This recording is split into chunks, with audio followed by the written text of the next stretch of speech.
करते हैं अपने मिथुन राशि वालों को कब ज्यादा पैसा खर्च करना पड़ सकता है और कब इनका बजट संभलेगा, क्या कहता है अपने का इनका इनकम ग्राफ, आई जाते हैं। तुला राशि और तुला लग्न में पैदा हुए लोगों को बताना चाहूंगा कि मंगल, चंद्रमा और सूर्य, ये तीन ग्रह आपके आर्थिक स्थिति में मजबूत और कमजोर होने के लिए जिम्मेदार हैं। जो ग्रह गोचर है 14 अप्रैल तक सूर्य आपके 6th भाव, 6ठे भाव में रहेंगे। आप जितनी मेहनत करोगे उतना आपको धन लाभ होगा। लाभ भाव में केतु के होने से अचानक धन लाभ का योग बना हुआ। 14 अप्रैल के बाद सूर्य आपके 7वें भाव में आएंगे और आमदनी में स्थिरता देंगे। कुल मिलाकर आर्थिक स्थिति के लिए महीना शुभ है।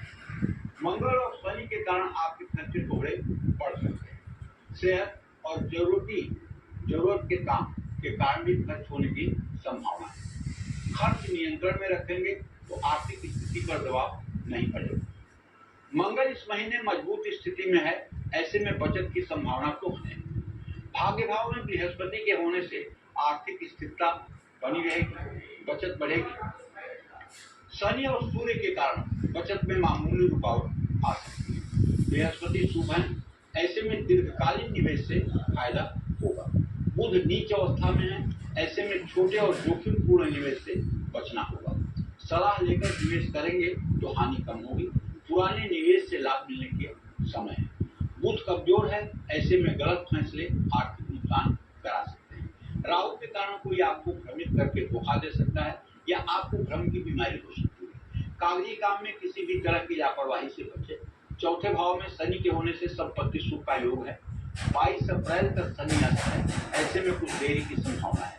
धीरे धीरे प्रॉपर्टी के काम बनने का योग है।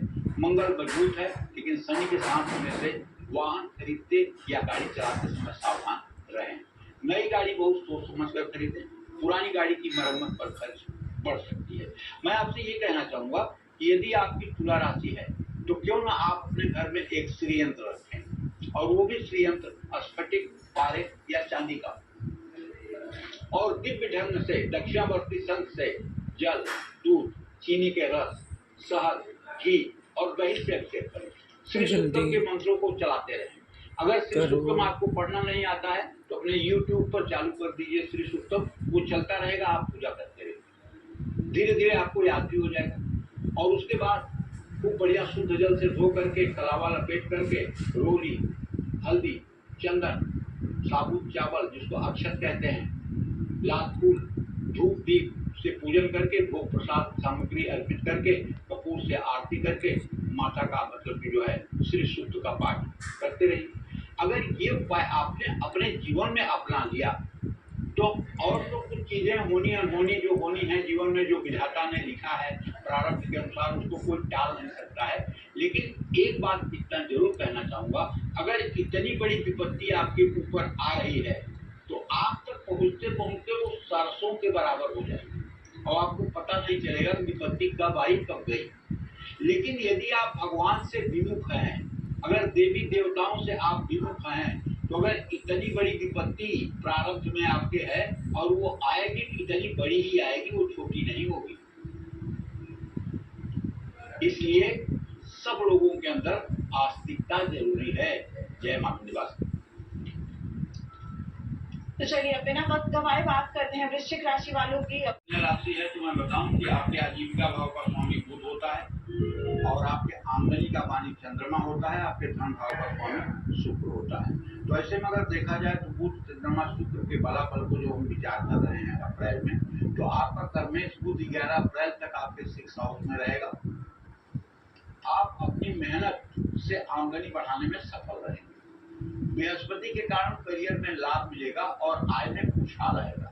11 अप्रैल के बाद जितनी मेहनत करेंगे उतना ही लाभ पाएंगे। 7वें भाव में मंगल और शनि के साथ होने से अचानक खर्चे बढ़ सकते हैं। साझेदारों के काम में भी खर्च बढ़ने की संभावना है। आपके 12वें भाव में केतु के होने से अचानक कुछ खर्चे सामने आ सकते हैं। शुक्र और बृहस्पति की स्थिति शुभ है, ऐसे में बचत के योग है। 19 अप्रैल के बाद बचत और बढ़ने की संभावना है। निवेश करने के लिए 11 अप्रैल तक का समय बहुत अच्छा है। इसके बाद कुछ कमजोर हो जाएंगे और जोखिम बढ़ जाएगा। सुरक्षित और दीर्घकालीन निवेश करना ही समझदारी है। कारोबार में कोई भी नया या बड़ा निवेश डालना बेहतर है। बुध कमजोर है, ऐसे में आप गलत आर्थिक फैसले ले सकते हैं या किसी की बातों में आकर अपना नुकसान कर सकते हैं। गलत पैसों के लेन देन होने की संभावना है। संपत्ति सुख मध्यम है। शनि मामूली रुकावट डालेंगे, लेकिन कोई बड़ा नुकसान होने की संभावना तो कम। मंगल के कारण गाड़ी खरीदने या बेचने में आपको सावधानी बरतनी होगी। जल्दबाजी में गाड़ी चलाना हानिकारक होगा। नई गाड़ी भी सोच समझ कर खरीदें। और यदि आपकी कन्या राशि है तो मैं आपसे कहूंगा कि सुबह शाम भगवान सूर्य नारायण की पूजा करने के बाद आपको राम दरबार की भी पूजा करनी चाहिए, राधा कृष्ण की भी पूजा करनी चाहिए। अगर आपके घर में लड्डू गोपाल हैं तो उनकी विधिवत सेवा करनी चाहिए।